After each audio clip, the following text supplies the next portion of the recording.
Notes के through use करें। ये जो ट्रेडिशनल मेथड ऑफ टीचिंग है, नोट्स जो कि सभी ने चलता आ रहा है, उसी को हम डिजिटल ले गए हैं ताकि आप किसी भी फोन में बैठ के नोट्स एक्सेस कर सकें। जो प्रेजेंटेशन वाला जान बढ़ाने वाला तरीका है, स्क्रीन दिखा दो और पीछे बोले जाओ, तो ये एक हमारे यहाँ तो यूज बहुत लोग करते हैं, लेकिन उससे लर्निंग में ज्यादा फायदा नहीं होता। जितनी रिसर्च आई है लर्निंग की, आईवी लीग्स भी अब हैंड रिटन तरीके से पढ़ाने की तरफ आ चुकी है। आईवी लीग से मुराद है दुनिया की बेस्ट यूनिवर्सिटी जो अमेरिका में है, वो भी ग्रीन बोर्ड या ब्लैक बोर्ड पे लिख के पढ़ाते हैं। तो मैं भी प्रेफर करता हूँ नोट्स के थ्रू। तो सेशन 1 में पहला हमारा टॉपिक था what are stocks. Stock basically है क्या? स्टॉक एक मैं शुरू किया था कि यार एक मैंने अपना रेडी लगाई है, उसका स्टैंड रख दिया है और उसमें एक बिजनेस खड़ा कर लिया है जिसमें वो जो है 1 लाख कमा लेता है महीने के उससे।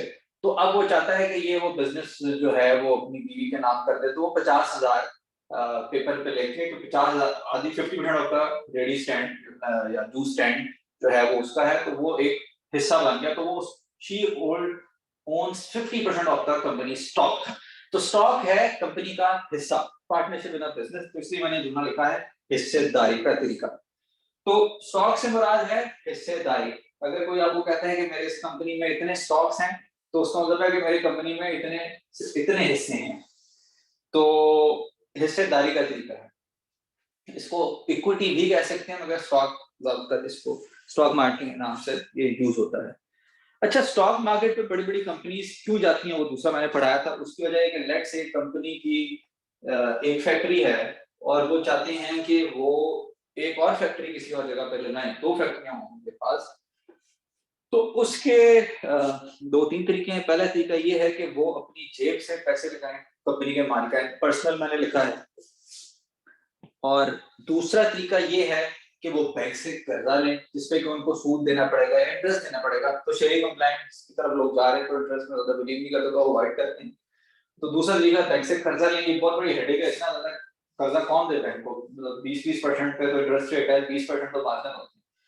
और तीसरा तरीका ये है कि वो स्टॉक मार्केट के पास जाएं और अवाम को हिस्सेदारी दें और अवाम से पैसे लें। यानी मेरी तरह आपकी तरह के हजारों लाखों लोग थोड़े थोड़े थोड़े पैसे देके कंपनी के मालिक भी बन जाए, 0.001% और अपना हिस्सा दें, जिससे कंपनी के पास कैश आ जाए और वो एक्सपैंड कर सकें। इस चीज का टेक्निकल टर्म है आईपीओ, जो कि आज के लेक्चर का दूसरा पॉइंट है। इसको बोलते हैं इनिशियल पब्लिक ऑफरिंग। मैं जरा अपनी क्लास लॉगिन कर लूं, जस्ट इन केस चेक कर लूंगा कोई प्रॉब्लम ना हो।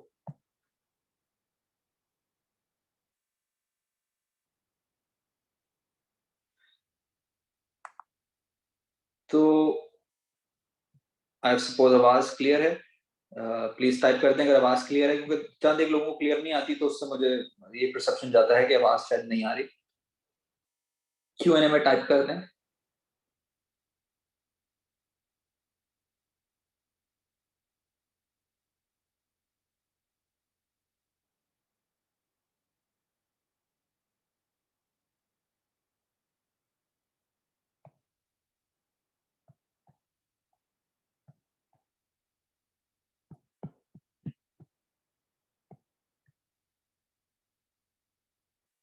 ठीक है, तो ये अब हम आईपीओ के कॉन्सेप्ट पे थे, इनिशियल पब्लिक ऑफरिंग। तो इससे क्या होता है कि कंपनी जो है वो, एक तरीका है कंपनी के पास बैंक के पास जाने का, दूसरा तरीका है कि कंपनियां, बहुत सी कंपनियां हैं, कंपनियां ये स्टॉक मार्केट है, वहां पे वो उन्होंने अपना थोड़ा सा हिस्सा दे दिया और बहुत से हजारों लाखों लोग वो उसमें इन्वेस्ट करते हैं उस कंपनी में।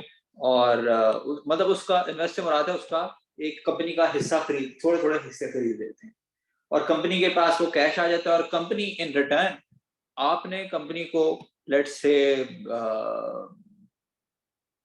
50,000 दिए, और इन रिटर्न कंपनी ने आपको उसके कह लें 500 शेयर दे दिए।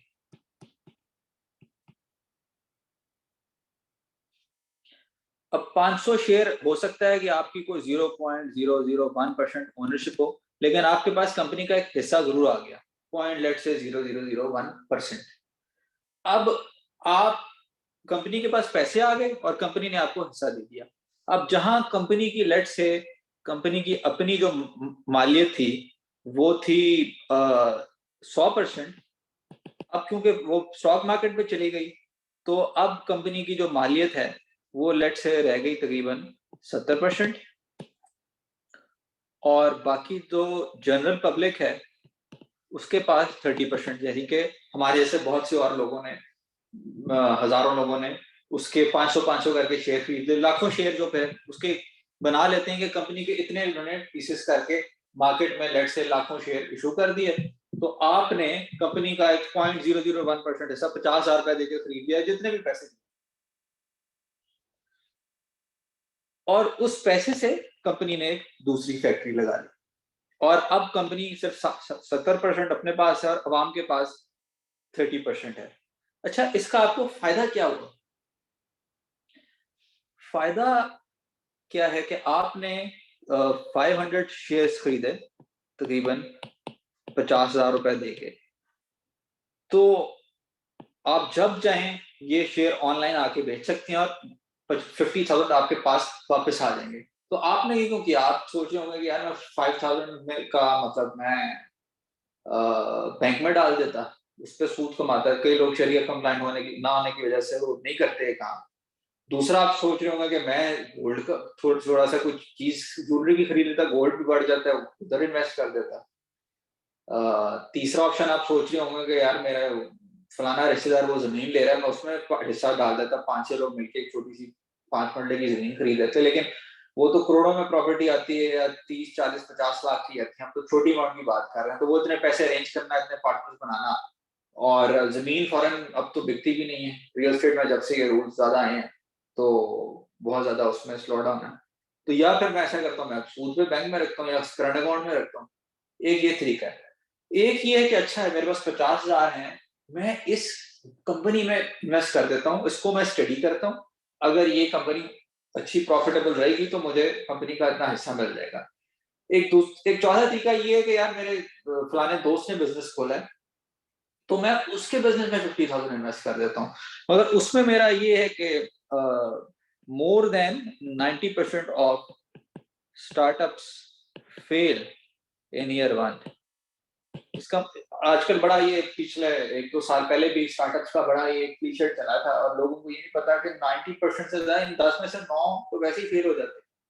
तो ये बड़ा एक चला था कि बेसिकली झूठी फाइनेंशियल स्टेटमेंट और बिजनेस प्लान बनाते थे, और उसकी बेस पे वेंचर कैपिटल जो है पैसे रेज कर, वेंचर कैपिटल होता है कि वो कंपनी होती है जो स्टार्टअप्स में इन्वेस्ट करती है, तो वो रेज करते थे। वो आप जो पैसे दे रहे होते थे उनको भी नहीं बिजनेस का पता होता था, बस वो कहानियां अच्छी लिख के, अच्छी अंग्रेजी, अच्छी प्रेजेंटेशन दे के पैसे तो रेज कर लेते थे, और बाद में उनके पैसे भी डुबो देते थे और खुद भी डूब जाते थे।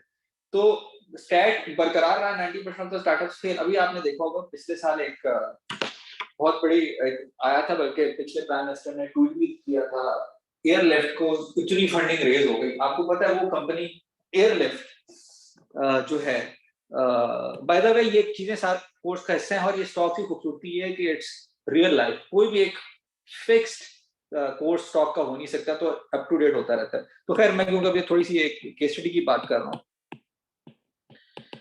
रिकॉर्डिंग क्लासेस मिल जाएंगी, मगर वो आपको पार्टिसिपेशन की बेस पे ही सर्टिफिकेट मिलेगा, इसीलिए आपको it's compulsory to attend every class, और रिकॉर्डिंग उस तरह से मिलेगी, you have to give a proof के भाई you couldn't attend, such as आपकी अपनी शादी है तो आप शादी अटेंड करेंगे, अपनी नहीं कोर्स अटेंड। तो इस तरह के केसेस में, या कोई और बड़ी जरूरी चीज आ गई है, कोई ट्रेजिक एक्सपीरियंस या बहुत खुशी का एक्सपीरियंस या कोई इमरजेंसी बच्चे की या कुछ हो गया, तो फिर आप उस केस में लिखेंगे तो शायद केसेस आपको रिकॉर्डिंग दी। इंटेलेक्चुअल प्रॉपर्टी होती है तो they are very hesitant to give recording, but in case of extenuating circumstances they do give recording, but it's advisable कि आप हर क्लास अटेंड करें। ये काफी लोगों ने सवाल किया था तो उसने आंसर किया। अच्छा, एयरलिफ्ट की केस स्टडी क्यों आपको जानते हो? तो पिछले प्राइम मिनिस्टर ने उसका ट्वीट किया था कि बहुत ज्यादा पैसे उन्होंने रेज कर लिए हैं, और लोग समझे पता नहीं क्या, कोई गूगल, फेसबुक, अमेज़न और एप्पल खुलने वाला पाकिस्तान में, अब मैं वो आपको पता है वो कंपनी बैंकरप्ट हो चुकी है, एयरलिफ्ट। तो एक वो बेसिकली था तो स्टार्टअप ही, तो पैसे तो उन्होंने रेज कर ली और अखबारों में खबरें लग गई कि जी बहुत कमाल कर दिया, और अपने भी शायद पैसे बना लिए होंगे या नहीं बनाए उसका मुझे नहीं पता, मगर the company is now bankrupt. Bankrupt का मतलब है कि कंपनी तबाह हो चुकी है आसान अल्फाज में, या कंपनी दिवालिया हो चुकी है, इसका एग्जैक्ट ट्रांसलेशन बैंकरप्ट दिवालिया हो चुकी है। तो ये पॉइंट मैं आपको इसलिए बता रहा हूँ कि अगर आपने 50,000 कहाँ इन्वेस्ट करने थे, तो या आप बैंक में सूद पे रख लेंगे, मेजोरिटी पॉपुलेशन बीइंग मुस्लिम, तो कुरान की आयतें लाने जंग है, सूद तो नहीं रखते सूद में पैसे बैंक में इस वजह से। दूसरा है कि आप अपने फैमिली के साथ मिलकर हिस्सेदारी लेके कोई जमीन वगैरह ले लेंगे, जमीन फॉरन बिकते नहीं, पार्टनर बनाना बड़ा खतरनाक है, वो धोखा दे देगा आपको फैमिली में, दोस्त में, कि आपको रियल एस्टेट में मतलब ना बिके, उसके अलावा और चीजें हो सकती हैं। और तीसरा ये है कि वो प्रॉपर्टी रियल एस्टेट की तो लाखों करोड़ों में आती है, तो हमको 50,000 की बात करें तो क्यों ना लिस्टेड बिजनेसेस में इन्वेस्ट करें जो कि पीएसएक्स पे रजिस्टर्ड हैं। तो ये लिस्टेड बिजनेस हैं। लिस्टेड बिजनेसेस से मुराद है कि ये जो है security and exchange commission of Pakistan, यानी कि रेगुलेटेड बिजनेसेस होते हैं, इनका ऑडिट होता है, यानी कि इनके अकाउंट्स चेक किए जाते हैं, वाकई एग्जिस्ट कर रहे होते हैं, और ये एक मतलब रजिस्टर्ड कंपनियां होती हैं। अच्छा, अब दूसरा पॉइंट ये है, अच्छा क्या पीएसएक्स की हर कंपनी जो है वो अच्छी होती है? नहीं, ये मैं नहीं कह रहा कि हर कंपनी अच्छी होती है। कई होती हैं ब्लू चिप कंपनीज।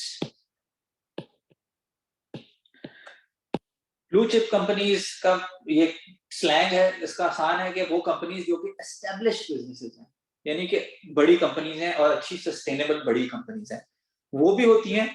और इस पीएसएक्स में कोई मीडियम लेवल की भी कंपनीज होती हैं, और कोई बहुत ही छोटी स्ट्रगलिंग कंपनीज भी होती हैं। हर तरह की कंपनीज होती हैं, मगर उनके ऑडिटेड अकाउंट्स होते हैं, मगर एक वो बिजनेसेस चल रहे होते हैं। तो एक इस कोर्स का मकसद ये है to identify good companies for investment. तो ये कोर्स का एक one of the purposes of this course is to equip you to identify good businesses in Pakistan stock exchange. तो बात यह है कि अगर आपने 50,000 हिस्सेदार बनना ही है तो किसी अच्छी कंपनी में बने, जिसको के पीएसएक्स पे, जिसका क्या सब इसको security and exchange commission of Pakistan मानती है, जिसके अकाउंट्स ऑडिट होते हैं, यानी कि वो दो नंबरी नहीं कर रहे, और उस पर उनका है। और फिर क्योंकि वो एनुअल रिपोर्ट या कंपनी की परफॉर्मेंस जो कि इस कोर्स का हिस्सा है, वो आपको इक्विप करेगा कि आप अच्छे बिजनेस में पार्टनर करें। अच्छा, अब बहुत से लोगों का सवाल होगा कि यार मेरे दोस्त ने तो वो जमीन खरीदी थी उतने 30 लाख की, अब वो 60 लाख की हो गई है, 2 साल बाद पैसे डबल हो गए, और मैं इधर पीएसएफ में भी डबल हो जाते हैं पैसे। तो उसमें मेरा सवाल ये है कि रियल एस्टेट में फौरन आपकी चीज बिकती भी नहीं है, और आप कई सोसाइटीज लोग इन्वेस्ट करते हैं और नहीं मतलब जिस बात में नहीं करते हैं, और प्रॉब्लम आते हैं। और सबसे बड़ा ये है कि वो 30, 40, 50 लाख आपके पास नहीं, यहाँ पे 50,000 की बात हो रही है। तो वो एक डिफरेंट फॉर्म ऑफ इन्वेस्टमेंट है रियल एस्टेट। पाकिस्तान में पिछली रिटर्न्स जो है वो रियल एस्टेट में बड़े अच्छे रहे, इसलिए मिसपरसेप्शन है, इन्फ्लेटेड हो गए थे। अब क्योंकि जब से सोर्स ऑफ इनकम की कहानी आई है रियल एस्टेट में और टैक्सेशन बढ़ी है, तो बल्कि मैं लिख देता हूँ कि रियल एस्टेट में क्या चैलेंजेस हैं, क्योंकि थोड़ा सा इंडायरेक्टली इन्वेस्टमेंट का हिस्सा है। इसमें जब से टैक्सेशन आई है कि टैक्स देना पड़ेगा भाई, और इसमें सोर्स ऑफ इनकम भी दिखाना पड़ेगा, तो वो इस वजह से नीचे आना शुरू हो गया। मैं आपको जनरल बता देता हूँ कि स्टॉक मार्केट में ऑन एवरेज स्टॉक्स में ग्लोबली अगर आप देखा जाए तो रिटर्न तकरीबन 20 से 30% आता है ऑन एवरेज। रियल एस्टेट में तकरीबन जो है रिटर्न 15 से 25% आता है, पाकिस्तान में थोड़ा ज्यादा आ जाता है। और इसी तरह अगर आप सूद पे जाते हैं, सेविंग अकाउंट में तकरीबन 7 से 16% तक जाते हैं ग्लोबली, और इन्फ्लेशन भी इसी हिसाब से चल रही होती है। तो इसी तरह फिर गोल्ड हो गया, ऑयल हो गया, कमोडिटीज में अगर आप जाएं तो वो भी इसी असल में ऑयल तो मैं रिकमेंड नहीं करूंगा, क्योंकि ऑयल तो नीचे भी आ जाता है, 120 से 70 तक गया है, $120 का था और अब 79 का है। तो गोल्ड भी जो है वो लॉन्ग रन में वैसे बढ़ता ही रहता है, लेकिन ऊपर नीचे हो जाता है। अभी 1-2 साल पहले बहुत ज्यादा था, तो है वो भी, उसकी भी यही रेंज है, हर साल वो 10-12% अगर आप ऑन एवरेज कर लें तो बढ़ जाता है। तो सबसे ज्यादा जो रिटर्न है ग्लोबली वो स्टॉक्स में ही माने जाते हैं।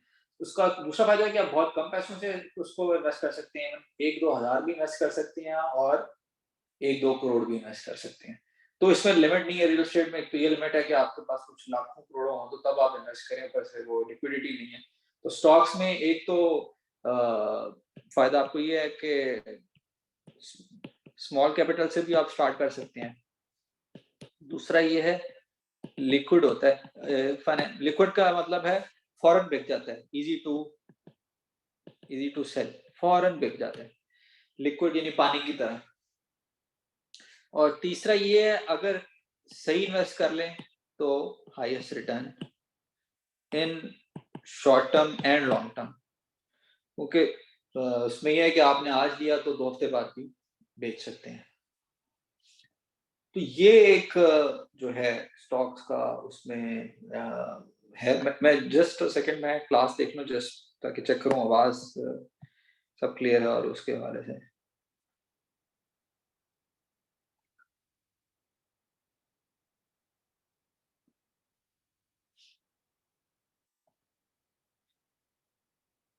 ये कुछ क्वेश्चन भी हैं, उनको भी मैं आंसर करूंगा क्लास के एंड में, बल्कि थोड़ी देर में ये जो है हो जाए।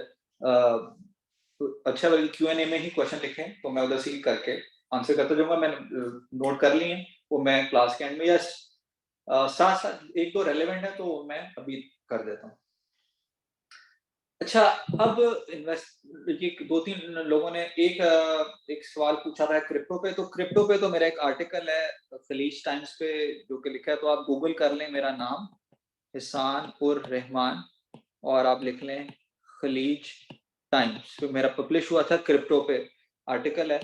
तो वो था कि क्रिप्टो जो है वो तब बिटकॉइन 60,000 का था, तब मैंने लिखा था कि भाई ये एक पॉन्जी स्कीम है, ग्लोबल फ्रॉड है, तो ये नहीं चलेगा। तो 60,000 से अब 15 पे आ गया।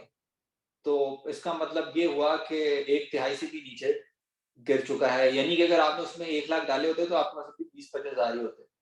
तो उसकी वो आर्टिकल इस बारे में कि ये क्या उसकी वजह है कि ये सही इन्वेस्टमेंट नहीं है क्रिप्टो।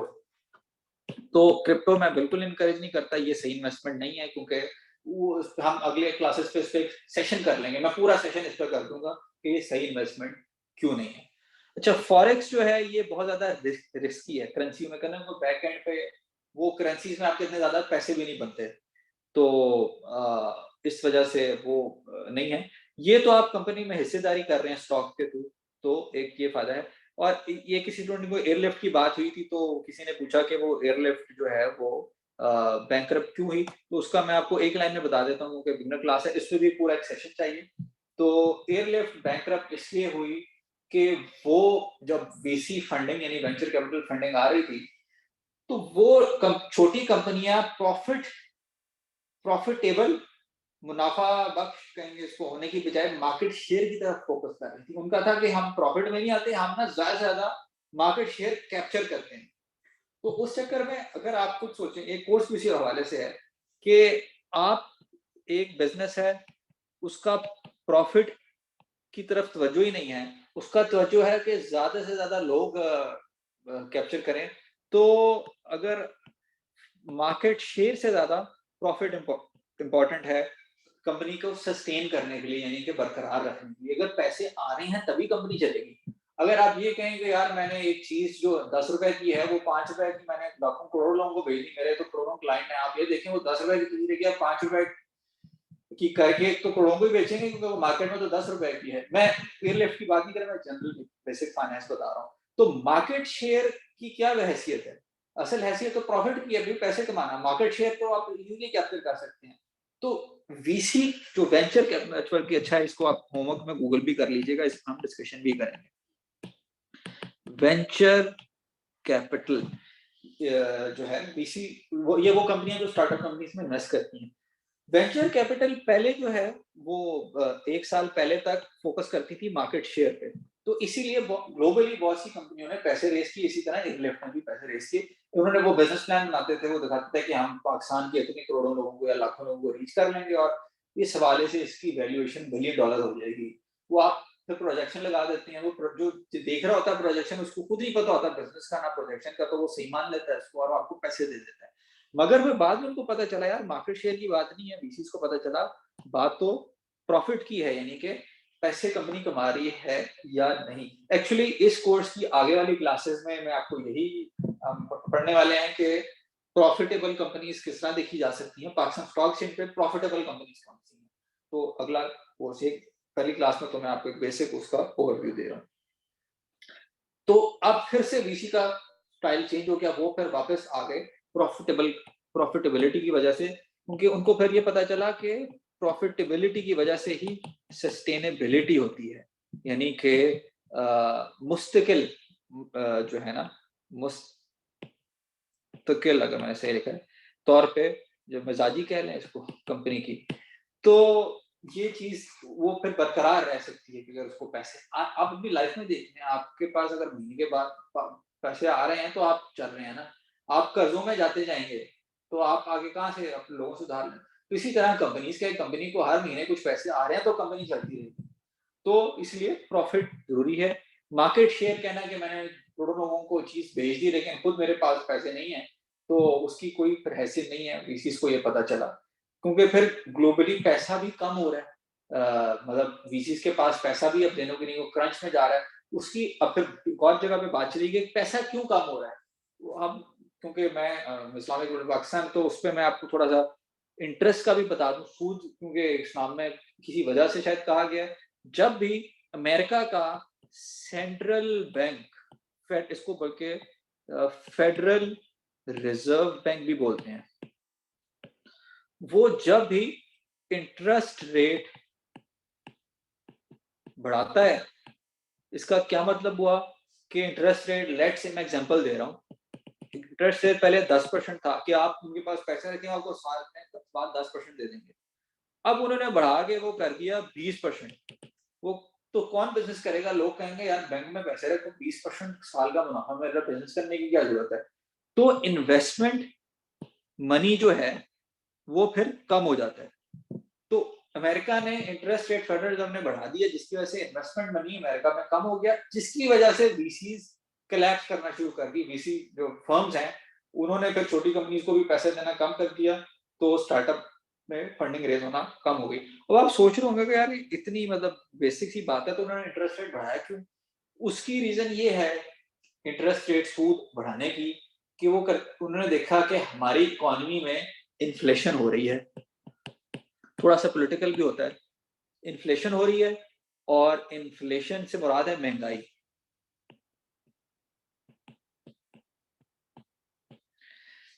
महंगाई हो रही है तो महंगाई को रोकने के लिए हम सूद बढ़ाते हैं। अब आप पूछेंगे महंगाई क्यों हो रही है, उसकी वजह यह है कि रशिया यूक्रेन वॉर। अब यही खूबसूरती है स्टॉक्स की, जो कोर्स है कि कोई हर एवरी कोर्स इज डिफरेंट। मेरा तो यही एक वजह होती है कि चीजें चेंज होती रहती हर कोर्स में, it's related to the current scenario.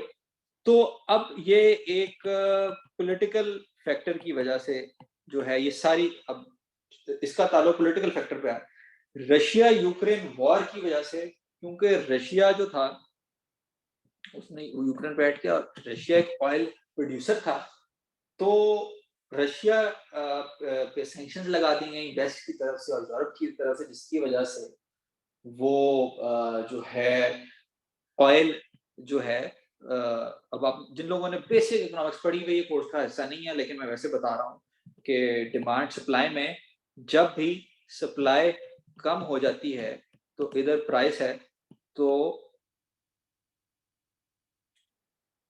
ये सॉरी मैंने उल्टा कर दिया है, सप्लाई जब कम हो जाती है, इसको कम से मुराद दी है, इधर आएगी क्वांटिटी, तो प्राइस जो है वो बढ़ जाती है। ये ग्राफ बिगनर लेवल स्टूडेंट परेशान ना हो, ये मैंने सिर्फ एक जिन्होंने पढ़ा उनको बताया कि बेसिक इकोनॉमिक्स में जब भी सप्लाई कम हो जाती है तो प्राइस बढ़ जाती है। सप्लाई किसकी कम हुई? ऑयल की। ऑयल की सप्लाई कम होने की वजह से ये सारी बातें वैसे बाय द वे रिलेटेड हैं आगे आने वाले लेक्चर्स से भी, तो इसलिए ये आप उसको वैसे समझने के लिए फायदा रहेगा। सप्लाई कम होने की वजह से ऑयल की सप्लाई कम क्यों हुई? क्योंकि रशिया ऑयल प्रोड्यूस कर रहा था। रशिया भी, सऊदी अरब भी करता है, अमेरिका भी करता है, तो Russia is one of the biggest oil producers. उसकी सप्लाई कम होने की वजह से ग्लोबली ऑयल की प्राइस बढ़ गई, और उस प्राइस के बढ़ने से ऑयल से पूरी दुनिया में, वेस्ट में भी, अमेरिका में भी, यूरोप में भी, जब ऑयल की प्राइस बनी तो खाना जो है वो भी ट्रांसपोर्ट होकर जाता है जिसमें ऑयल यूज होता है। इसी तरह हर चीज में जो है ऑयल इस्तेमाल होता है, गाड़ियों में, जहाजों में और ट्रांसपोर्टेशन में। तो ट्रांसपोर्टेशन की वजह से हर चीज उससे रिलेटेड है, जिसमें फूड आ गया, अकोमोडेशन आ गया, सब कुछ। तो एक जनरल महंगाई हो गई, जिसको के इन्फ्लेशन बोलते हैं, जो मैंने ऊपर लिखा है महंगाई। अब महंगाई को कम करने के लिए उन्होंने, अमेरिका ने, अब ये इकोनॉमिस्ट ने तरीका बनाया हुआ है कि आपने महंगाई कम करनी ना, उसको आर्टिफिशियल तरीका ये है कि सूद बढ़ा दो, यानी कि इंटरेस्ट रेट बढ़ा दो। उससे होगा ये कि लोग ना इन्वेस्ट करना छोड़ देंगे, इकोनॉमिक एक्टिविटी जो है वो कम हो जाएगी, और इकोनॉमिक एक्टिविटी कम होने की वजह से, क्योंकि गुड्स की डिमांड कम हो जाएगी, जब डिमांड कम होगी तो जो है वो उस हवाले से उसकी जो प्राइसेस हैं वो नीचे आ जाएंगी। अब डिमांड कम होगी तो प्राइस नीचे आ जाएगी, मतलब उन्होंने देखा, अच्छा ये जो मैंने ग्राफ भी बनाया था, सप्लाई कम हुई तो प्राइस ऊपर गई, जब डिमांड जो है वो कम होती है तो प्राइस नीचे आ जाती है। ये डिमांड का ग्राफ ये वाला था, तो डिमांड कम हुई, यहाँ से क्वांटिटी से यहाँ चली गई, तो प्राइस जो है वो नीचे आ गई।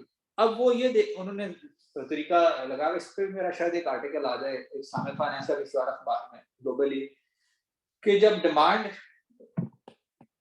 कम होगी, sorry for the quick writing, जब भी प्रोडक्ट इकोनॉमी में डिमांड को उर्दू में क्या कहेंगे, उसकी दरामदाद या उसकी डिमांड कम होगी, तो उनको लगता है कि डिमांड कम होने से इन्फ्लेशन जो है वो नीचे आ जाएगी।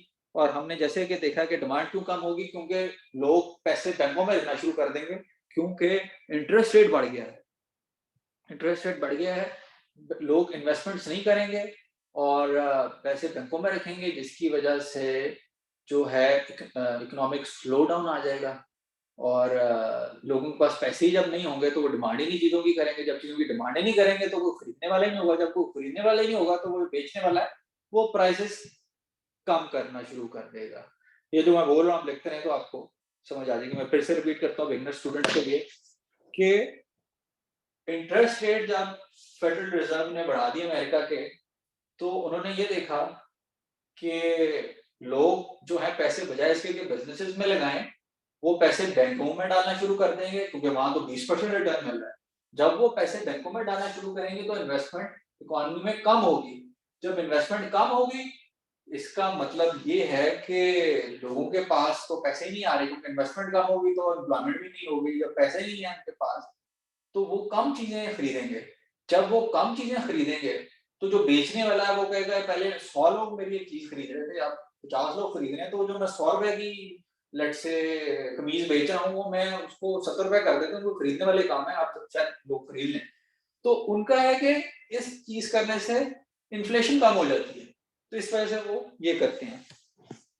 तो अब ये क्योंकि मैंने लिंक किया पूरी उसको उस चीज से कि सवाल था लेफ्ट टू बैंक, इसका जनरल भी एक इस पूरे केस स्टडी का जो है आगे वाले कोर्स से हिस्सा भी है।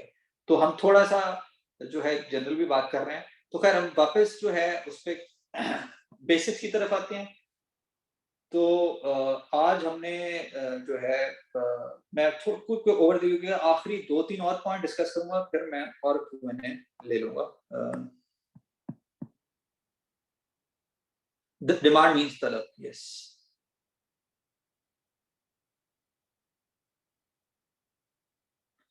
जी, हराम हलाल स्टॉक्स तो बहुत इंपॉर्टेंट है। वो तो ऑब्वियसली जब मैं आपको कंपनियों के बारे में बताऊंगा तो तभी हराम हलाल वाले भी एक सेशन होगा।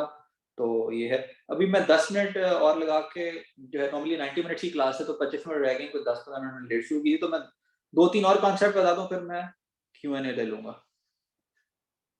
अच्छा, अब हमने तो ये एक अभी कवर किया कि स्टॉक्स हैं क्या, और फिर दूसरा ये है कि स्टॉक है कंपनी में हिस्सादारी। फिर दूसरा हमने किया कि कंपनी ने एक्सपैंड करने के लिए, यानी 2 फैक्ट्रियाँ लगाने के लिए वो स्टॉक मार्केट में जाते हैं, पब्लिक की तरफ जाते हैं, जिसको बोलते हैं इनिशियल पब्लिक ऑफरिंग, आईपीओ, ताकि वो पैसा मार्केट से रेज़ कर सकें और दूसरी फैक्ट्री लगा सकें। और फिर हमने कुछ केस स्टडीज़ की कि हम स्टॉक मार्केट में इसलिए जाते हैं कि वहाँ पे अच्छी कंपनियाँ होती हैं, वो कंपनियाँ नहीं होती जो कि बंद हो जाने वाली होती हैं। अभी फिर हमने पूरी केस स्टडी देखी कि अच्छा, बट वो कंपनियाँ जिस पे बड़े-बड़े लोग ट्वीट कर देते हैं, वो भी बंद हो जाती हैं।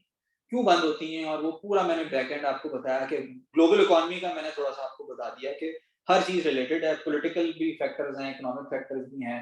वो सब चीज़ों का ताल्लुक स्टॉक से है। तो नॉर्मली होता है कि स्टॉक्स में ज़्यादातर ना फाइनेंस के या अकाउंट्स के लोग आ जाते हैं, मगर वो इकोनॉमी पढ़ के आए होते हैं, तो फिर इसलिए उनको नुकसान हो जाता है। फिर इसमें पॉलिटिकल साइड की ज़रूरत पड़ती है, तो इसमें पॉलिटिक्स का भी ताल्लुक है, उसकी उसको उनको अंडरस्टैंडिंग नहीं होती, तो उस उधर वो मार खा जाते हैं। तो अगर आप लोगों का सवाल होगा कि यार इतना ही आसान है, तो जो जिन लोगों ने सीए, सीएफए किया है, वो क्यों नहीं अरबपति बन जाते? ये वजह है कि सीए वाले आपको सियासत नहीं पढ़ा रहे होते, या वो ग्लोबल इकोनॉमी डिफरेंट एक टॉपिक है। तो ये असल इसमें साइकोलॉजी भी आती है। तो ये इसमें हमने ये देखा कि स्टार्टअप्स की बजाय अच्छी कंपनियों में इन्वेस्ट करें स्टॉक मार्केट में, और अच्छी कंपनियों में प्रेफरेबल है ब्लू चिप, यानी कि अच्छे एस्टैब्लिश्ड बिजनेसेस, जो कि आगे वाली क्लासेस में होगा कि हम किस तरह आइडेंटिफाई करेंगे कि अच्छे बिजनेसेस कौन से हैं, और किस तरह आइडेंटिफाई करेंगे कि हलाल कंपनी है, हराम कंपनी है। तो वो उसी बारे में एक कोर्स है कि आपको थोड़ा सा बताया जाएगा कि बिजनेस को कैसे एनालाइज करते हैं और अच्छी बुरी कंपनियां कैसे देखते हैं, उनमें इन्वेस्ट करें। और उस हवाले से तो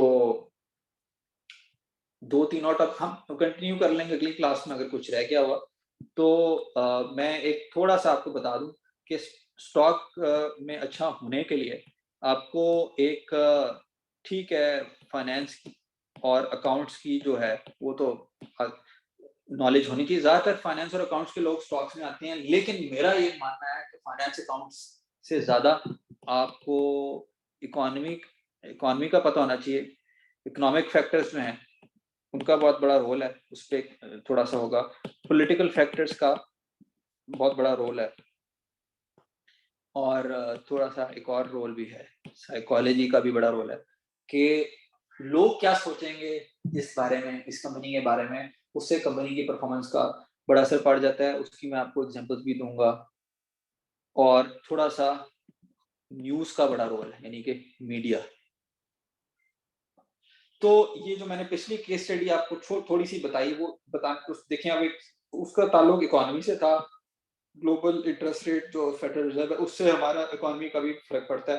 पॉलिटिकल फैक्टर, दुनिया के एक दूसरे कोने में चीज़ हो रही है, यूक्रेन रशिया वॉर, उससे ग्लोबल ऑयल प्राइसेस क्यों बढ़ी, वो थोड़ा-सा केस स्टडी में मैंने बताया। जिस वजह से आप जो गाड़ी में या मोटरसाइकिल में पेट्रोल डालते हैं, वो बढ़ गया।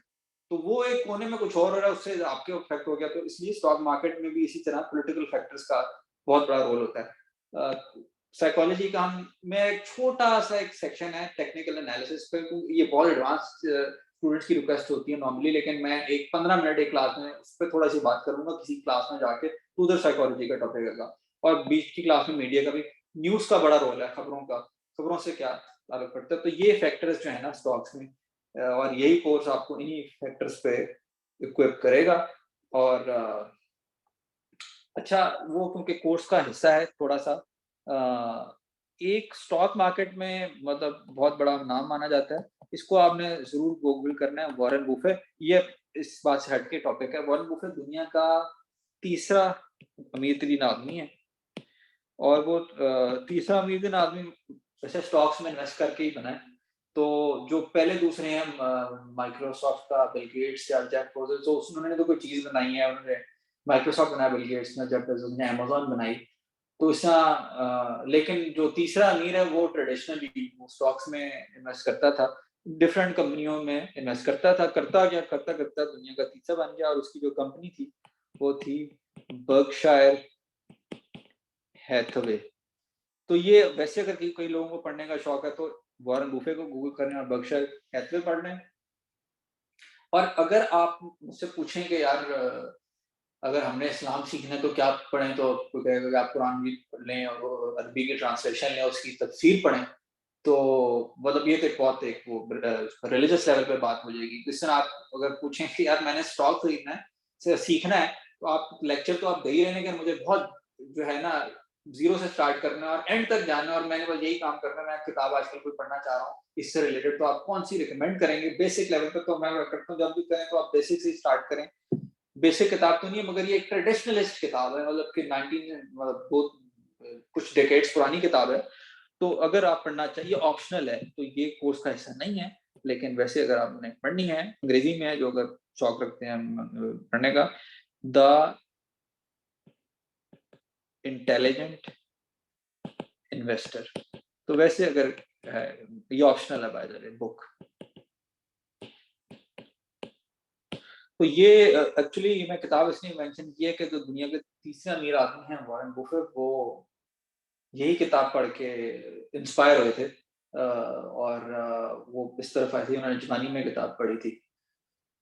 तो इसका ये मतलब भी नहीं है जो ये किताब पढ़ेगा अमीर हो जाएगा, मगर इससे आपको पैसों के अलावा आपको बिज़नेसेस कैसे चलते हैं उसकी अच्छी अंडरस्टैंडिंग मिल जाएगी। मुझे लगता है कि इस तरह की किताबें जो है ना, मैट्रिक, ओ लेवल, फिर एफएससी या ए लेवल या फिर बैचलर में, कम से कम बैचलर में एक कोर्स इस तरह की किताबें पढ़ानी चाहिए, ताकि पता चले प्रैक्टिकली बिज़नेस को कैसे देखा जाता है और बिज़नेस कैसे चलता है, या जनरल बातें पढ़ानी चाहिए, और भी बहुत सी किताबें।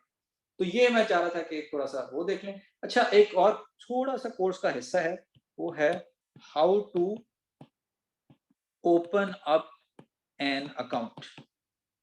स्टॉक मार्केट में अकाउंट खोलना कैसे है, वो आपने इतना सर स्टॉक का तो पढ़ा दिया, मैं अकाउंट खोलना तो आपने सिखाया नहीं। तो वो बड़ा सिंपल सा है, अब तो और भी आसान हो गया है, लेकिन बेसिकली आपको 2 चीज़ें चाहिए इसमें। जैसे ही आप कहीं और भी अकाउंट खोलते हैं बैंक में, कि सोर्स ऑफ इनकम और बैंक स्टेटमेंट, ये लेके आप किसी भी ब्रोकरेज फर्म में चले जाएँ। वो आगे कोर्सेज़ में आप सवाल कीजिएगा कि कौन-सी ब्रोकरेज फर्म अच्छी है और क्या देखना चाहिए, उसमें तो काफ़ी लंबी बात हो जाएगी। लेकिन किसी भी ब्रोकरेज फर्म में 2 ही चीज़ें माँगेंगे, सोर्स ऑफ इनकम, यानी कि अगर आप बिज़नेस कर रहे हैं तो अपने बिज़नेस की वो कोई दिखा दें, या अगर जॉब कर रहे हैं तो सैलरी सैलरी स्लिप बोलेंगे उसको, सैलरी स्लिप दिखा दें। तो सैलरी स्लिप दिखा दें और बैंक स्टेटमेंट दिखा दें। अगर आप सैलरी स्लिप नहीं है, आपके हस्बैंड या आपका पार्टनर जो भी हैं वो जॉब कर रहा है, तो उनकी सैलरी स्लिप दिखा दें और उनसे लेटर ले लेंगे, यार ये मैं डिपेंडेंट हूँ। और या सिर्फ बैंक स्टेटमेंट होने, अब तो डिजिटल भी खुल जाता है, लेकिन अगर आपने फिजिकली जाके खोलना है, ये 2 चीज़ें आपको चाहिए, तो वो आपको अकाउंट खोल देंगे, दैट्स इट, और कुछ भी नहीं है। तो आप किसी भी ब्रोकरेज समझना, वो कंपनियाँ हैं जो कि आपको अनेबल करती हैं स्टॉक मार्केट में इन्वेस्ट करने के लिए, उसको ब्रोकरेज फर्म बोलते हैं। तो किसी भी ब्रोकरेज फर्म आप ये ले जाएँ, मगर ये 2 चीज़ें बस आपको चाहिए तो आपका अकाउंट खुल जाता है। श्योर। अब हम ज़रा Q&A की तरफ आते हैं, या अभी मैं स्क्रीन को ज़रा स्टॉप कर रहा हूँ और मैं अब Q&A खोलने लगा हूँ।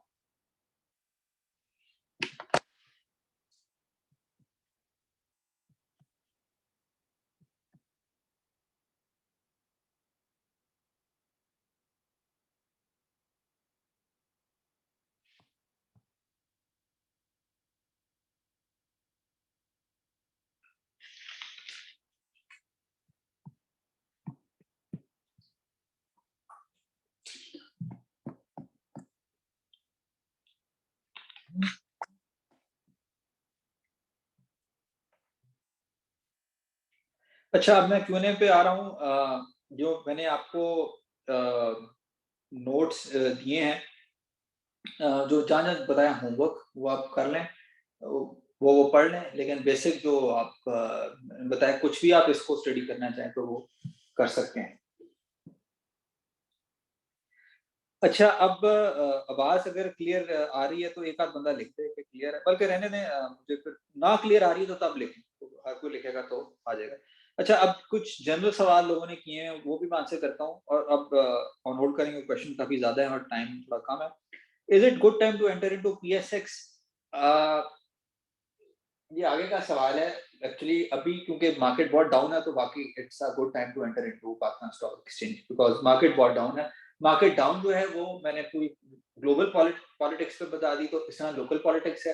तो market down local political situation की वजह से है, और इंटरेस्ट रेट अमेरिका ने बढ़ाया तो हम तो बंदे तो इस्लामी रिपब्लिक है, हमने भी इंटरेस्ट रेट बढ़ा दिया है, 16% कर दिया है। तो वही वाली कहानी जो मैंने ग्लोबल भी बताई है वो पाकिस्तान में चल रही है, जिसकी वजह से इंटरेस्ट रेट बढ़ने की वजह से जो है वो हमारी स्टॉक मार्केट भी डाउन है और पॉलिटिक्स भी डाउन है। तो अभी इन्वेस्ट करने का अच्छा टाइम है, लेकिन आप करें ना करें वो मैं आपको क्लास के मिड में उस पर और बात होगी।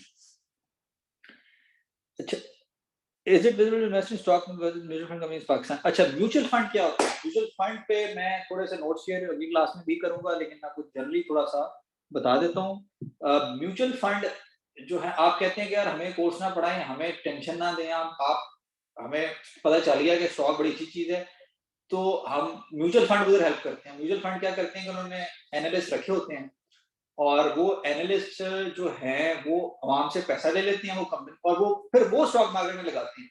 लेकिन मैंने आपको क्लास में आज वो ग्लोबल की स्टडी इसलिए पढ़ाई है कि इसमें सिर्फ फाइनेंस अकाउंट की नॉलेज नहीं चाहिए, इसमें इकोनॉमी की नॉलेज चाहिए, पॉलिटिक्स की नॉलेज चाहिए, साइकोलॉजी की चाहिए, मीडिया की चाहिए, उस चीज के वो एक्सपर्ट नहीं होते।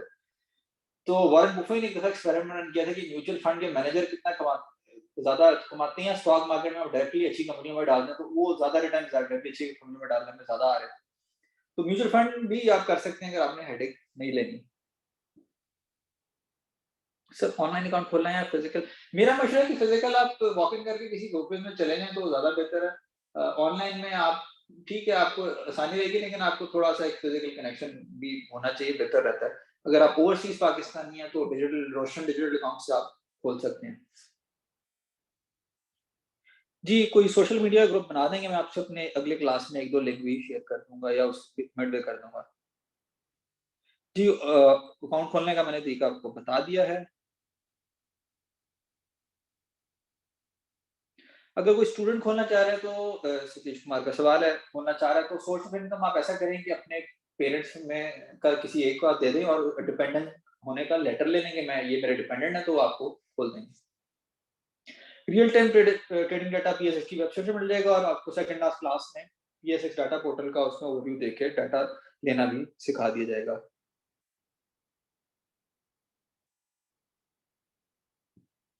अच्छा, किसी ने रिकमेंड किया है कि वो आपने इंटेलिजेंट इन्वेस्टर बताई किताब, रिच डैड पुअर डैड भी बहुत अच्छी किताब है, मैं एग्री करता हूँ। आप लिख लेंगे किसी ने पढ़नी है, रिच डैड पुअर डैड, ये एक किताब है और जो कि इससे रिलेटेड है अगर कोई पढ़ना चाहता है।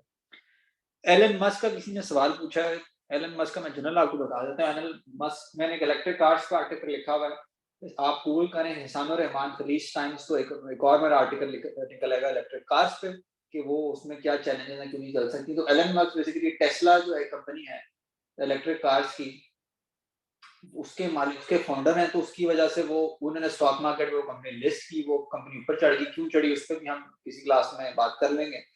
और फिर उनके पास बहुत ज्यादा पैसे आ गए तो उन्होंने ट्विटर खरीद लिया। ट्विटर भी कोई पैसे ज्यादा नहीं बनाए, खरीद लिया। वो समझते हैं कि डिजिटल मीडिया की सबसे बड़ा वो एक पब्लिशिंग प्लेटफॉर्म है, तो उसको खरीदा। उस पर एक हम अगली क्लास में बात कर सकते हैं, वो डायरेक्टली रिलेटेड नहीं है, तो लेकिन इंटरेस्टिंग बातचीत होगी। एक एडवांस लेवल सवाल आया कि हम ब्रोकर नहीं करना चाहते, हम डायरेक्टली भी कर सकते हैं, इन्वेस्ट बिल्कुल कर सकते हैं। उस पे है सेंट्रल डिपॉजिटरी कंपनी, सीडीसी बोलते हैं, लेकिन उसमें एक थोड़ी सी एफर्ट ज्यादा लग जाती है आपकी, लेकिन आप डायरेक्ट कर सकते हैं। वो उसके ये सवाल उन्होंने इसलिए पूछा है कि वो चाहते हैं कि मैं ब्रोकर को कमीशन ना दूं। मेरा मानना है कि कमीशन जो है वो बहुत जो है वो मामूली सा होता है, और वो इतना नहीं है। अगर आपने 50,000 इन्वेस्ट किया और आप 50,000 के आपने 70,000 कमा लिए, तो उसमें अगर आपने 500 रुपए कमीशन दे भी दिया तो आपको कन्वीनियंस ही है, आपको इतना इट्स नॉट बिग। आप यहाँ 50,000 के ऊपर 51,000 तो नहीं कमाने आए हैं ना, 1,000 आप 50,000 के ऊपर 70-80 कमाने आए हैं, यानी कि 20-30% रिटर्न या उससे भी ज्यादा। तो अगर आपको 0.1% देना पड़ जाता है, it's not a big deal, या 1% भी देना पड़ जाता है। तो इसलिए मैं रिकमेंड करता हूँ ब्रोकर खोलेंगे ना, डायरेक्ट सीडीसी से भी खोल सकते हैं, यही चीजें चाहिए होती हैं। सीडीसी का मतलब है डायरेक्टली स्टॉक मार्केट से अकाउंट खोलना, उसके लिए होती है सेंट्रल डिपॉजिटरी कंपनी, लेकिन रिकमेंडेड नहीं है, वो बिगिनर लेवल कोर्स है, तो ब्रोकर ज्यादा बेहतर है।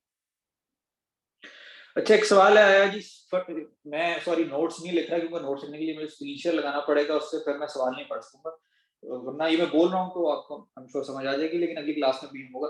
इस सवाल है कि सर फंडामेंटल एनालिसिस ज्यादा इंपॉर्टेंट है या टेक्निकल एनालिसिस? इस ये कोर्स ज्यादातर फंडामेंटल एनालिसिस ही पढ़ाया जाएगा, टेक्निकल एनालिसिस का सिर्फ थोड़ा सा हिस्सा पढ़ाया जाएगा। फंडामेंटल वन वर्ड आंसर है फंडामेंटल एनालिसिस। ज्यादा इंपॉर्टेंट है। इस कोर्स में आप ज्यादातर फंडामेंटल एनालिसिस ही पढ़ेंगे, लेकिन थोड़ा सा टेक्निकल एनालिसिस का ओवरव्यू दे दिया जाएगा, बहुत थोड़ा सा, लेकिन ज्यादा इंपॉर्टेंट फंडामेंटल इससे बेसिक भी है और वो ज्यादा सेफ भी है, तो वही। तो बिल्कुल एक सवाल है कि is it necessary for investment in stocks that we touch in all express communication economy, political etc? Yes, इसकी भी हमने case study the. Is there any social media group that will connect us? Yes, I'll try to create one or two social media groups that will keep us connected. Sir वो कौन से cases होते हैं जहाँ कहते हैं market crash हो गई है, मतलब जिसमें कहते हैं जिस कंपनी में की वो पूरी क्लोज हो गई है। अच्छा, अब स्टॉक मार्केट में मार्केट क्रैश का मतलब ये होता है कि बिल्कुल वो किस सिचुएशन में होती है। मैं थोड़ी सी एग्जांपल देता हूँ। कोई हुकूमत गिर गई, मार्केट क्रैश। इंटरेस्ट रेट बहुत ऊपर चला गया, मार्केट क्रैश। तो इस तरह के मामला जब होते हैं, तो ग्लोबल रिसेशन जब आई अमेरिका में 2008 में, तब उनकी मार्केट क्रैश की। मार्केट में हम आगे भी बात करते जाएंगे। सर इंटरेस्ट रेट जब इंक्रीज होता है तो उससे इन्वेस्टमेंट डिक्रीज होने से प्रोडक्शन भी लो हो सकती है। बिल्कुल हो सकती है। ओके, बाकी जो है अच्छा, foreign companies can also, foreign companies invest कर सकती हैं पीएसएक्स में, लेकिन पाकिस्तान स्टॉक्स में जैसे कि नाम है पाकिस्तान, तो पाकिस्तान की कंपनीज होती हैं, लेकिन उसका तरीका ये होता है कि फॉरेन कंपनी यहाँ पे एक कंपनी बनाती है और पाकिस्तान में स्टॉक एक्सचेंज पर लिस्ट हो जाती है।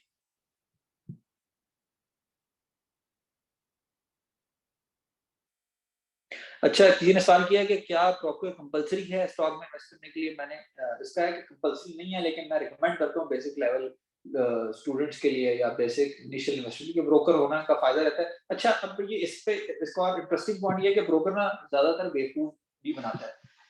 तो ब्रोकर बेवकूफ इसलिए बनाता है कि वो कमीशन उसको मिलता है जब आप ट्रेड करते हैं, आप खरीदते हैं बेचते हैं, खरीदते हैं बेचते हैं। तो मैं तो कहता हूँ कि आप खरीदें और बेचें ना, अच्छी जब चीज ले रहे हैं तो बेचते हैं।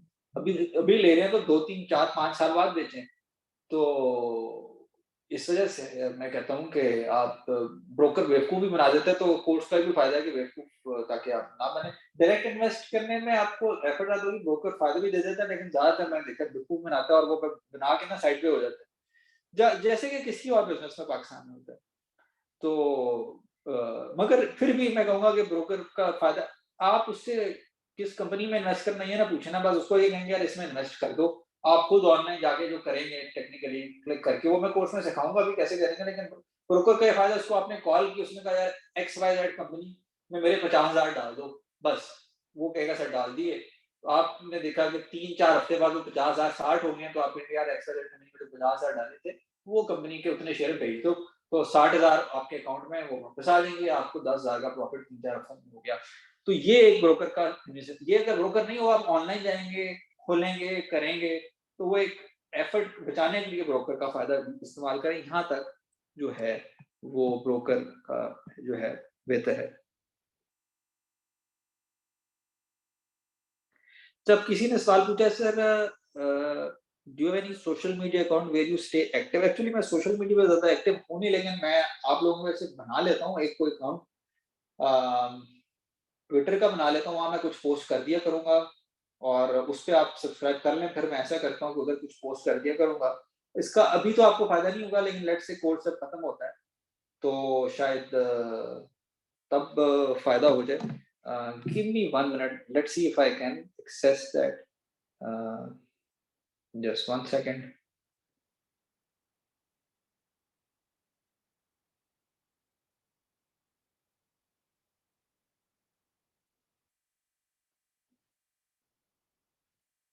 अभी ये मैं सवाल आंसर करूँ, फिर मैं देखता हूँ अगर if I can create a link and share it with you. अच्छा, एक दो और सवाल आते हैं। Did we go through capital gain and dividend. अच्छा, ये अब हम अगली क्लास में इसको कवर करेंगे, कैपिटल गेन और डिविडेंड को। अभी we did not go through it, तो मैं थोड़ा सा आपको ऐसे बता देता हूँ कैपिटल गेन का, लेकिन अभी हम इस पे अगली क्लास में जो है ना करेंगे। मैं ज्यादातर एग्जांपल्स की तरफ बिलीव करता हूँ, ना कि डेफिनेशंस की तरफ और केस स्टडी की तरफ। प्रैक्टिकल होना जरूरी है अगर आपने स्टॉक मार्केट में करना है। तो कैपिटल और गेन और डिविडेंड जो है वो, इस पे हम अगली क्लास में बात करेंगे, कैपिटल गेन और डिविडेंड पे, और इन्वेस्टिंग वर्सेस ट्रेडिंग पे बात करेंगे। और करेंगे fundamental analysis versus technical analysis. इन चीज़ों का ओवरव्यू देंगे। लेकिन जो है थोड़ा सा क्योंकि सवाल पूछा है तो मैं आंसर कर देता हूँ। कैपिटल गेन का ये मैंने टर्मिनोलॉजी तो मैंने जैसे एग्जांपल दी कि आपने कंपनी में 50,000 डाले और जो है वो 60,000 हो गए, तो वो है कैपिटल गेन। 10,000 क्या है? Capital gain. क्या आपने 50,000 की कंपनी खरीदी, वो 50,000 की कंपनी जो है वो 60,000 की होगी, तो ये है कैपिटल गेन। डिविडेंड पे हम अगली क्लास में बात करेंगे। तो जैसे कि जुमले से ही समझ आ रहा है, कैपिटल यानी कि पैसा, गेन यानी कि फायदा। तो 50,000 डाले वो 60,000 हो गया, तो कैपिटल गेन हो गया, आपको 10,000 का प्रॉफिट हो गया। तो आपने कंपनी में कैपिटल गेन के लिए इन्वेस्ट किया। कैपिटल गेन वाली कंपनी कैसे देखते हैं, ये अगली क्लास में कोर्सेज का हिस्सा भी है। डिविडेंड वाली कंपनी का डिविडेंड क्या होता है उस पर हम अगली क्लास में बात करेंगे, क्योंकि ये फिर हम वो फंडामेंटल एनालिसिस से रिलेटेड है। तो स्टॉक मार्केट में 2-3 वजूहात की वजह से जाती हैं, एक कैपिटल गेन और एक डिविडेंड है। तो कैपिटल गेन का मैंने बता दिया, डिविडेंड का मैं आपको अगली क्लास इधर से शुरू करेंगे, कैपिटल गेन एंड डिविडेंड से। अच्छा ट्रेड लॉन्ग टर्म होता है या शॉर्ट टर्म? अच्छा ट्रेड तो लॉन्ग टर्म होता है। तो मैं जरा नोट्स की तरफ आऊंगा 1 मिनट के लिए, तो मैं आपको बल्कि नोट्स आपको बंद कर दिए, मैं वैसे ही आपको बता देता हूँ।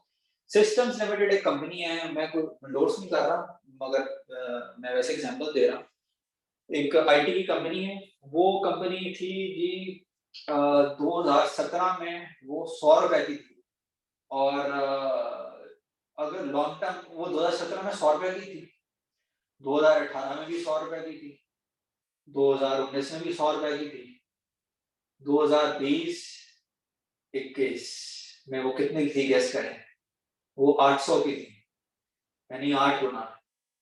तो ये खूबसूरती है लॉन्ग टर्म में इन्वेस्ट करने की, कि 2017 में जिसने 100 रुपए की ली, वो सोच रहा होगा 2018 में भी 100 रुपए की, वो सोच रहा होगा 2019 में भी 100 रुपए की है, 2020 और 21 उन 2 सालों में वो 8 गुना बढ़ गई, 100 रुपए से 800 हो गई। तो ये मैंने एग्जांपल इसलिए दी है कि लॉन्ग टर्म में इन्वेस्ट करना प्रेफरेबल है शॉर्ट टर्म की निस्बत। अगर आप अच्छी कंपनी ले रहे हैं तो लॉन्ग टर्म में मैं एंडोर्स नहीं कर रहा, मैं सिर्फ आपको रियल लाइफ एग्जांपल दे रहा हूँ। अच्छा, अब क्योंकि 4:30 तक टाइम है तो क्लास खत्म हो गई है, तो मैं आखिरी 2-3 सवाल लूंगा और फिर क्लास को क्लोज करूंगा। आप मुझे अगर 1-2 मिनट एंड पे दें तो मैं देखता हूँ, अगर मैं क्रिएट कर सकूं सोशल मीडिया अकाउंट 1 मिनट में, तो मैं आपसे वो शेयर कर दूंगा।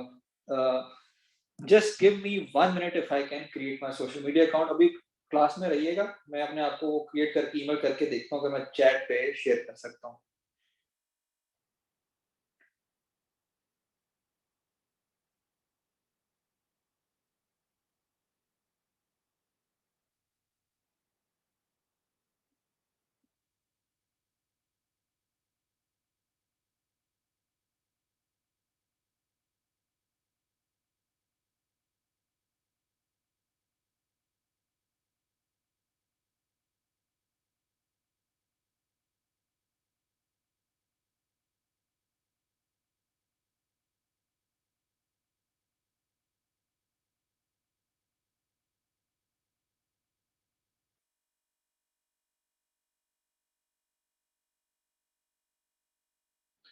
मैं ऐसा करता हूँ कि आपको अपने सोशल मीडिया अकाउंट्स जो हैं वो शेयर कर लेता हूँ। कॉपी यूआर फिलहाल के लिए मैंने कि बात करते करते अपना एक ट्विटर बनाया है ताकि मैं उसमें कुछ पोस्ट कर सकूं, और मैं उधर से कॉपी करके इधर शेयर करता हूँ। अभी मैंने पोस्ट कुछ नहीं किया, लेकिन मैंने अगर ये अगली क्लास में ना चला तो मैं कुछ और डाल दूंगा, यूट्यूब कर लूंगा, लेकिन फिलहाल के लिए पोस्ट करने के लिए। अच्छा, now I am seeing how do I write to all of you.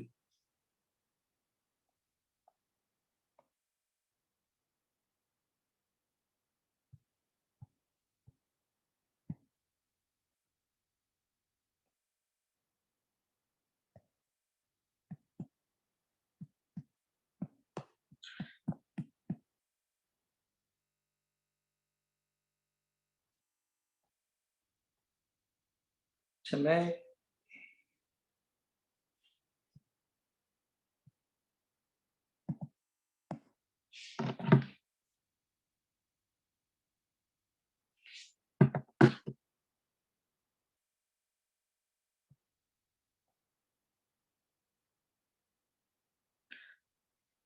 अच्छा, ये मैसेज आया, मैंने किसी पे जवाब दिया, आंसर्ड में जाएं और किसी ने अनोनिमस स्टूडेंट ने सवाल किया, सर व्हाट्सएप ग्रुप बना लें। उसमें मैंने एक ट्विटर का बना के देखा, अगर आप देख लें, अगर आप उस पे क्लिक करके सब्सक्राइब कर सकते हैं, तो उसमें मैं पोस्टिंग कर दिया करूँगा। आंसर्ड में जाके अगर सबको नज़र आ रहा है, हिसान 3 है हिसान, बट मैं इसको अगली क्लास में और बेहतर कर लूँगा। चलें, फॉरगेट इट, अगर नज़र नहीं आ रहा तो मैं अगली क्लास में मैसेज टू ऑल का जो ऑप्शन यूज़ करके तब शेयर कर लूँगा या उससे अगली में कर लूँगा। ठीक है, किसी ने कहा है कि क्रिएट सम व्हाट्सएप ग्रुप या अदर सोशल मीडिया प्लेटफॉर्म। ठीक है, अग्री, वो कुछ और बेहतर कर लेंगे या मल्टीपल कर लेंगे जो भी, और चैट इनेबल कर लेंगे। अच्छा, अगली क्लास में है कि अभी मेरी क्लास में है जी 168 लोग हैं, तो आप अटेंडेंस अपनी फुल रखें ताकि सर्टिफिकेट मिल सके, और कम नहीं होनी चाहिए। सर्टिफिकेट का भी ताल्लुक है और लर्निंग का भी है और एग्जाम से भी है, और मैं फिर शेयर कर लूँगा तो फिर आपको आसानी भी रहेगी।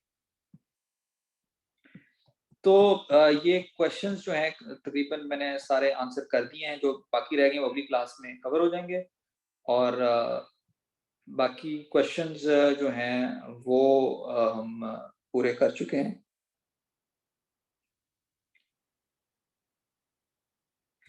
तो see you in the next class, और इसको जो जो कॉन्सेप्ट पढ़ाए हैं वो इनके ओवरव्यू कर लीजिएगा। What are stocks, IPOs, equity, how the stock market works. इस पे आज हमने बात की, हमने ग्लोबल केस स्टडी शेयर की जिसमें कि हमने देखा कि political factors, economic factors, financial factors के अलावा और बहुत से फैक्टर्स हैं जो कि पॉलिटिकल, इकोनॉमिक, साइकोलॉजिकल, मीडिया, वो उनका ताल्लुक है। हमने सारे तो कवर नहीं किए, मैंने सिर्फ एग्जांपल दी थी जिसमें कि आपने इकोनॉमिक्स और पॉलिटिक्स का देखा। फिर कैपिटल गेन और डिविडेंड से हम अपनी क्लास शुरू करेंगे, और इन्वेस्टिंग वर्सेस ट्रेडिंग पे बात करेंगे, और fundamental analysis versus technical analysis पे बात करेंगे। आज का लेक्चर जो था वो बेसिक्स ऑफ स्टॉक्स पर था, और उसका उससे वहां तक रिलेटेड था, और हम अगली क्लास में उधर से ही शुरू करेंगे। तो ये थोड़ी बेसिक है, लेकिन आहिस्ता आहिस्ता हम आगे कॉन्सेप्ट पे करेंगे, और उस पे Q&A से हम आगे जिसकी कोई क्वेश्चंस रह गए तो वो हम आंसर कर देंगे। अच्छा, एक सवाल रह गया, उसके बाद हम क्लास खत्म करते हैं। Sir, kindly let us know student not having much investment can make a reasonable return. अच्छा, इसमें ये है कि आप स्टॉक मार्केट में आपके 1,000 रुपए हैं तब भी इन्वेस्ट कर सकते हैं, लेकिन अगर आप कहते हैं कि मेरे पास लेट से 20-30 हजार हैं या 50,000 है और मैं हर महीने इतने कमा लूं, तो वो ट्रेडिंग का इससे ताल्लुक है। ट्रेडिंग में 90% of the time you lose money. तो भी जैसे कि मैंने आपको एग्जांपल दी कि लॉन्ग टर्म इन्वेस्टिंग किसी स्टूडेंट ने आपको से बेहतर है, तो मैंने एग्जांपल दी कि लॉन्ग टर्म इन्वेस्ट में अगर आपने 2017 में 1 लाख लगाए होते सिस्टम में, तो 2018 में भी आपके पास 1 लाख होते, आप बेचैन रहते हैं। 2019 में भी 1 लाख लोग होते, लेकिन 2021 में वो 1 लाख 8-10 लाख के करीब होते। तो ये खूबसूरती है अच्छी कंपनी में लॉन्ग रन इन्वेस्ट करने की, क्योंकि आपको कब पता नहीं कि वो कब जाके अपना पोटेंशियल अचीव कर ले। मैं सिर्फ ये एग्जांपल दे रहा हूँ कि वो 100 रुपए से 800 रुपए तक, यानी 8 गुना उसका बढ़ गया था। पहले 2-3 साल नहीं बढ़ी, इवेंचुअली 2 सालों में 8 गुना बढ़ गई। तो ये लॉन्ग रन में इस तरह की आपको फायदे होने के चांसेस ज्यादा है। तो मैं ये कहूंगा कि लॉन्ग रन ही हमेशा, वॉरेन बफेट का भी यही ज्यादातर है कि लॉन्ग रन में इन्वेस्ट करें। शॉर्ट रन में थोड़ा सा आगे वाले क्लासेस में बता दूंगा कि क्या चीजें हैं, और उसका अगर कोई शॉर्ट टर्म में करना चाहता है तो उसमें क्या चीजें देखी जा सकती हैं। उसमें ज्यादातर शॉर्ट टर्म फैक्टर्स ही आ जाते हैं, पॉलिटिकल, मीडिया, साइकोलॉजी। तो वो उसमें हम डिस्कस कर लेंगे somewhere in the mid way towards the class. And now I think we are, थोड़ा सा आज क्लास लेट स्टार्ट हुई, तो मैं दोबारा, मुझे रिपीट करना पड़ी जो मैंने पढ़ा था, तो वो हम कुछ कॉन्सेप्ट्स अगली क्लास से ही शुरू करेंगे और उसको हम कवर करने की कोशिश करेंगे। तो please make sure 160 plus students that you attend the next class beyond time at 3 o'clock, and it's compulsory because सिर्फ 6 सेशंस हैं 90 मिनट्स के। और पिछले कोर्स में ये हुआ था कि रिकॉर्डिंग्स नहीं देते PSX वाले के, जब तक अच्छा रीजन ना हो तो उनका बहुत बड़ा हर्ज हो जाता है। ये जो मैंने आज चीज पढ़ाई है आपको ग्लोबल इकोनॉमी पे, ये मैंने 15-20 मिनट में आपको वो बात बताई जो आपको किताब में नहीं मिलेगी, क्योंकि अपडेट होती रहती है। यूक्रेन रशिया वॉर, अमेरिका का इंटरेस्ट रेट, उसका ताल्लुक ऑयल से किस तरह है, उसका ताल्लुक इन्फ्लेशन से किस तरह है, उसका ताल्लुक इकोनॉमी से किस तरह है। तो ये चीजें आपको नहीं मिलेंगी, PSX वाले रिकॉर्डिंग नहीं देंगे अगर आपके पास वैलिड रीजन नहीं है। तो प्लीज अटेंड द क्लासेस। अगर आपको कॉन्सेप्ट्स आते भी हैं तो सिर्फ सुन लें। सिर्फ 6 क्लासेस हैं, 1.5 घंटे की हैं, तो you have to be in the class. It's compulsory, it's also compulsory to get the certificate. अगर आपको अच्छा लगता है कि मेरे से फायदा नहीं हो रहा, मगर सर्टिफिकेट लेने के लिए भी बहुत जरूरी है। तो see you in the next class. और थोड़ा सा जो बेसिक लेवल पे अपनी वर्किंग कर लीजिएगा, इंशाल्लाह मुलाकात होती है अगली क्लास में 3 o'clock नेक्स्ट सैटरडे। तो signing off for now and take care. खुदा हाफिज।